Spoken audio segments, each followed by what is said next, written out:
একই অবস্থা, তারাফেনীর জল বেড়েছে, ডুলুং নদীর জল বেড়েছে, বিভিন্ন কজের উপর দিয়ে জল বয়ে যাচ্ছে। কি পরিস্থিতি সেখানকার, তার কারণ বাঁকুড়া ঝাড়গ্রাম রাজ্য সড়ক প্রায় যোগাযোগ বিচ্ছিন্ন হয়ে গেছে।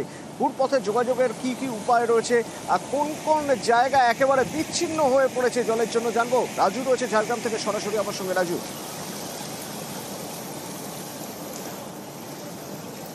দেখো প্রথমত বলে রাখবো, ঝাড়গ্রামের সাথে বাঁকুড়া যে যোগাযোগের একমাত্র রাজ্য সড়ক, সেই রাজ্য সড়কের যে কজওয়েটি রয়েছে, মূলত তারাফেনীর এখানে যে কজওয়ে, সেই কজওয়ে জলের তলায় চলে যাওয়ার কারণেই মূলত বাঁকুড়ার সাথে ঝাড়গ্রামের যোগাযোগ বিচ্ছিন্ন হয়েছে।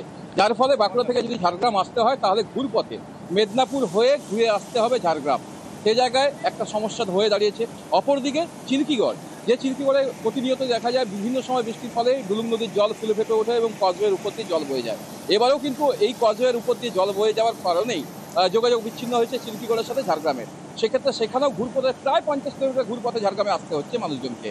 আর অপরদিকে বিভিন্ন যে নদীগুলো রয়েছে, যেমন সুবর্ণরেখা নদী, ডুলুং নদী, কংসাবতী নদী, ভৈরবপাখি নদী বা তারাফেনী নদী, সমস্ত নদীরই জলস্তর বেড়েছে এবং বিভিন্ন জায়গায় জলমগ্ন হতে শুরু করেছে। ইতিমধ্যে পাশের রাজ্য ঝাড়খণ্ড এবং উড়িষ্যাতে অনবরত যেভাবে বৃষ্টিপাত হচ্ছে, তাতে সুবর্ণরেখা নদীর জলও ফুলে ফেপে উঠছে।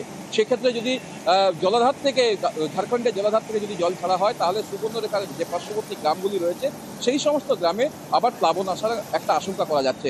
সেক্ষেত্রে গ্রামের মানুষ এখন থেকেই আবার বাঁধ ভাঙন দেখছেন। যেমন এর আগেই আমরা দেখিয়েছিলাম মালঞ্চা সহ বিভিন্ন গ্রামে, গোপীবল্লভপুরে, সেই সমস্ত গ্রামগুলোতে আবার একই রকমভাবে নদীর পাড় ভাঙতে শুরু করেছে। সেই জায়গায় একটা আতঙ্ক তো মানুষের মধ্যে রয়েছে, কারণ তারা সিঁদুরে মেঘ দেখছেন। যদি এভাবে নিম্নচাপের জেরে অনবরত বৃষ্টিপাত হতে থাকে, তাহলে হয়তো এই গ্রামগুলোতে জল প্রবেশ করতে পারে।